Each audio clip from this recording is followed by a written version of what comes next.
Hello, this video is titled Coward Pastors versus Courage Pastors, the Marxist Attack on Christian Foundations and ultimately how the church is the only hope.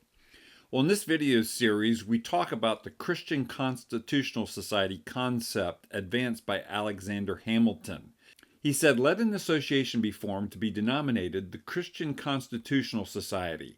Its object, to be, first, the support of the Christian religion, and second, the support of the United States.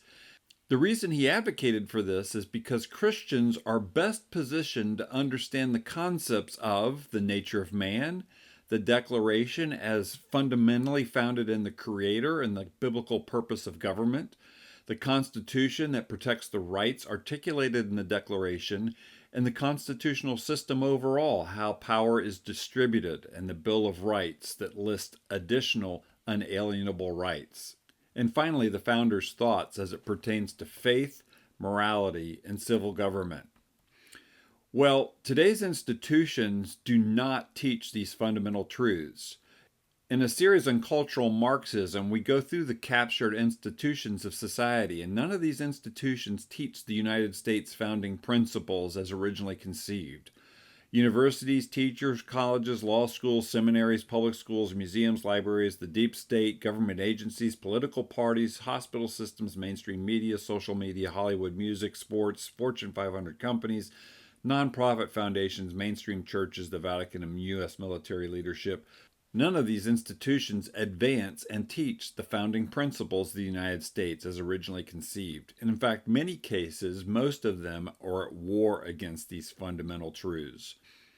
So the Christian foundations can only be reestablished if taught by the church, because it takes a biblical worldview to understand all of these things.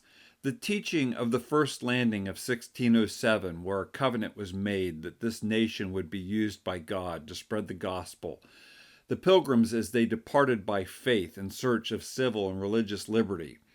The Mayflower Compact as it was signed as America's first civil covenant. The first winter where half the pilgrims died, but none desired to return to the old world.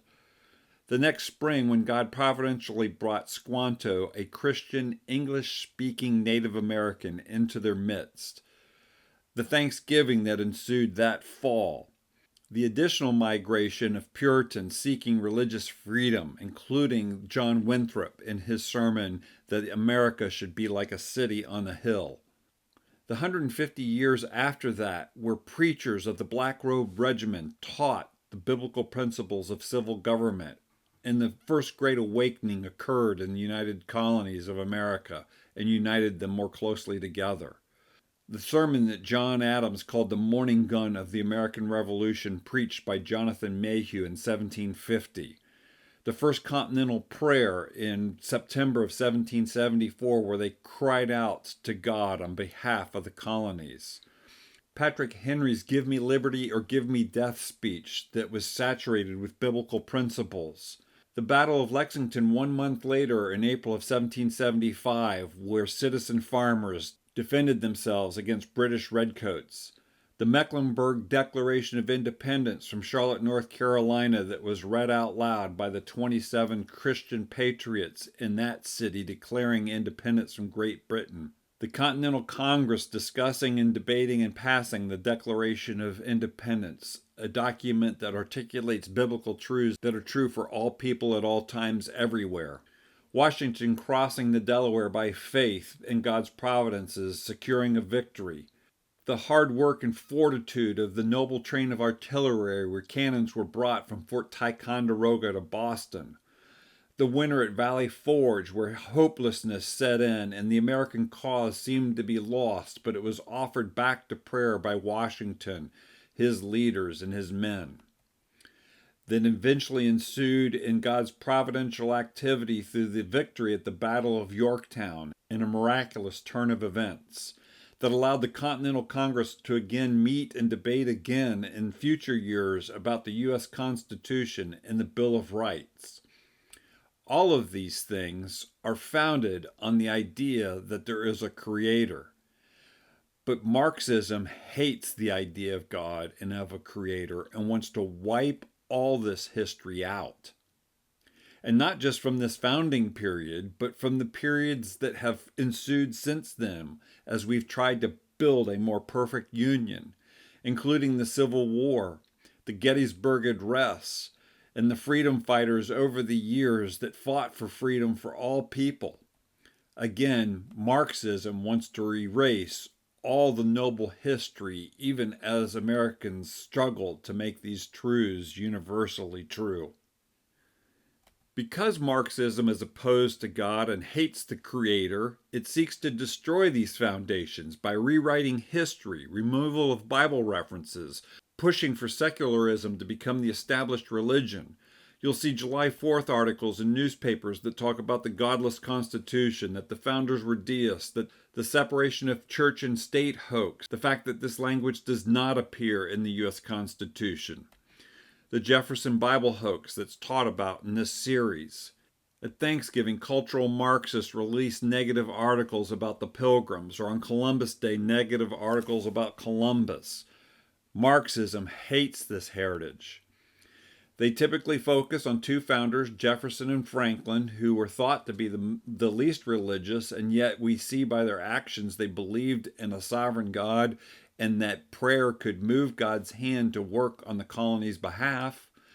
They ignore the other 54 signers of the Declaration of Independence. They selectively choose examples and even misinterpret them as they go about their task of deconstructing the American founding. They ignore the fact that every person can have doubts during their life. They are ignorant of the role of the clergy before and during the Revolution and how these biblical preachers put out the concepts and the principles of civil government. Moreover, they establish a standard that says unless a founder explicitly says in no uncertain terms that they are a Christian, then they are by default a deist.